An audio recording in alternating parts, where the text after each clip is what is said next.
ఆదివారం అమరవీరుల స్తూపం వద్ద చలో ఢిల్లీకి సంబంధించిన గోడ పత్రికను విడుదల చేసి ఈ సందర్భంగా బీసీ సంక్షేమ సంఘం రాష్ట్ర కార్యదర్శి జాజుల లింగం గౌడ్ మాట్లాడారు. ఆదివారం అమరవీరుల స్తూపం వద్ద చలో ఢిల్లీకి సంబంధించిన గోడ పత్రికలను విడుదల చేసి ఈ సందర్భంగా బీసీ సంక్షేమ సంఘం రాష్ట్ర కార్యదర్శి జాజుల లింగం గౌడ్ మాట్లాడారు. కేంద్ర ప్రభుత్వంపై బీసీలు ఒత్తిడి పెంచడానికి ఏప్రిల్ 2వ తేదీన వేలాది మందితో ఢిల్లీలోని జంతర్ మంతర్ వద్ద బీసీల పోరు గర్జన పేరుతో పెద్ద ఎత్తున ఆందోళన కార్యక్రమాలు నిర్వహిస్తున్నట్లు ఆయన వెల్లడించారు. దేశవ్యాప్తంగా జనగణనలో కులగణన చేపట్టాలని, తెలంగాణలో అసెంబ్లీలో విద్యా ఉద్యోగాలలోనూ స్థానిక సంస్థల ఎన్నికలలో 42% పెంచుతూ చట్టం చేశారని, ఈ 42% అమలు చేయాలని డిమాండ్తో చరిత్రలో ఎన్నడూ లేని విధంగా ప్రత్యేక రైళ్లలో రాజకీయాలకు అతీతంగా అన్ని కులాల నుంచి ఢిల్లీకి తరలి వెళ్లి చరిత్ర సృష్టిస్తామన్నారు. ఈ కార్యక్రమంలో బంటు వెంకటేశ్వర్లు, అంబేద్కర్ యువజన సంఘం అధ్యక్షులు కొమ్ము శ్రీనివాస్, గుండెపైన నాగేశ్వరరావు యాదవ్, ఎర్రబెల్లి దుర్గయ్య, ఎస్సీ ఉద్యోగుల సంఘం జిల్లా అధ్యక్షులు మాడుగుల శ్రీనివాస్, పివి నాయుడు, నక్క నాగరాజు, దోనేటి శేఖర్, కవిత తదితరులు పాల్గొన్నారు. బీసీలకు విద్యా ఉద్యోగ రంగంలో 42% రిజర్వేషన్లను, బీసీలకు 42% రిజర్వేషన్లను మేమెంతో బీసీల ఐక్యత చేపట్టాలి. దేశవ్యాప్తంగా కులగణను వర్ధిల్లాలి. బీసీల ఐక్యత.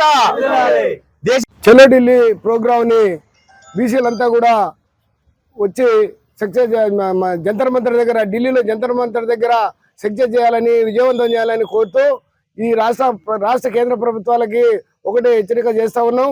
42% మాకు రిజర్వేషన్ కల్పించాలి.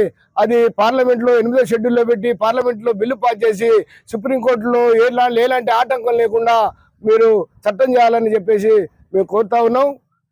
లేని పక్షంలో రాబోయే రోజులలో మొత్తం దేశవ్యాప్తంగా ఉద్యమాన్ని తీసుకొచ్చి దేశవ్యాప్తంగా దీన్ని విస్తరింపజేస్తామని కోరుతా ఉన్నాం. దేశవ్యాప్తంగా కులగణన చేపట్టాలని, స్థానిక సంస్థల్లో మరియు విద్యా ఉద్యోగ రంగాల్లో 42% రిజర్వేషన్లు కల్పించాలని ఏప్రిల్ 2న ఢిల్లీలోని జంతర్ మంతర్ ముందు జరిగే బీసీల మహాధర్నాను విజయవంతం చేయాలని కోరుతూ ఈరోజు ఈ యొక్క గోడ పత్రికలను విడుదల చేయడం జరిగింది. ఇక్కడ ఉన్నటువంటి తెలంగాణ రాష్ట్ర ప్రభుత్వానికి మొట్టమొదటిగా మేము ధన్యవాదాలు తెలియజేస్తా ఉన్నాం. అసెంబ్లీలో అందరి సమక్షంలో ఏకగ్రీవ తీర్మానం చేసి ఈరోజు ఆ యొక్క చట్టాన్ని చేయమని ఢిల్లీకి పంపుతా ఉండడం ఉంది. ఈరోజు బీసీ అని చెప్పుకునే నరేంద్ర మోడీ బీసీల యొక్క అభివృద్ధి చర్యలు తీసుకోవట్లే కానీ బీసీలకు యొక్క అన్ని వ్యతిరేక చర్యలకే పాల్పడుతూ ఉన్నాడు. గతంలో ఈడబ్ల్యూఎస్ రిజర్వేషన్ల పేరు మీద అగ్రకులాలకు రాత్రికి 10% రిజర్వేషన్లు తెచ్చి మా యొక్క బీసీల యొక్క నోటికాడ ముద్దని కొల్లగొట్టాడు. ఈ సందర్భంగా బీజేపీ ప్రభుత్వానికి ఒకటే డిమాండ్ చేస్తా ఉన్నాం. దయచేసి మీరు నిజంగా బీసీలకు శత్రువులు అవుతారో, బీసీలకు మిత్రులు అవుతారో తెలుసుకోవాల్సిన సందర్భం ఆసన్నమైనది. ఏప్రిల్ 2న జరిగే ఈ యొక్క ధర్నాకు పెద్ద ఎత్తున తరలి వచ్చి బీసీలందరూ విజయవంతం చేయవలసిందిగా కోరుచున్నాను. ఏప్రిల్ 2వ తారీఖున ఢిల్లీ జంతర్ మంతర్ దగ్గర బీసీలకు 42% రిజర్వేషన్ ఉండాలని కల్పించాలని, పార్లమెంట్లో బిల్లు పెట్టాలని మన బీసీ సంక్షేమ సంఘం ఆధ్వర్యంలో చేపడుతున్న ధర్నాలు అందరూ కూడా జయప్రదం చేయాలని కోరుతున్నాము. అందులో భాగంగానే ఈరోజు బీసీ సంక్షేమ సంఘం జాజుల శ్రీనివాస్ గాని, జాజుల లింగం గౌడ్ గారి ఆధ్వర్యంలో ఈరోజు మిర్యాల పట్టణంలో అమరవీర స్తూపం దగ్గర గోడ పత్రికను ఆవిష్కరించడం జరిగింది.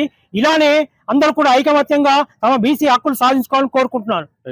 హలో బీసీ చలో ఢిల్లీ కార్యక్రమాన్ని విజయవంతం చేయాలని మేము ఏప్రిల్ 2వ తారీఖు జంతర్ మంతర్ దగ్గర మహాధరణ కార్యక్రమాన్ని విజయవంతం చేయాలని ఢిల్లీ పోరుబాట నడవాలని కోరుకుంటూ వెళ్తున్నాము. అదేవిధంగా కాంగ్రెస్ ప్రభుత్వము మాకు 42% రిజర్వేషన్ పార్లమెంట్ అమలు చేయాలని మేము పార్లమెంట్లో వెళ్ళడం జరుగుతుంది.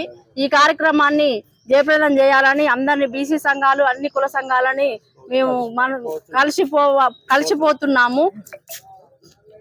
అదేవిధంగా మాకు మహిళా బిల్లు కూడా కేటాయించాలని మేము మహిళలం అందరం పెద్ద ఎత్తున ఢిల్లీ పోరుబాట బట్టి మహాధరణ కోసమై విజయవంతం చేయాలని కోరుకుంటున్నాం.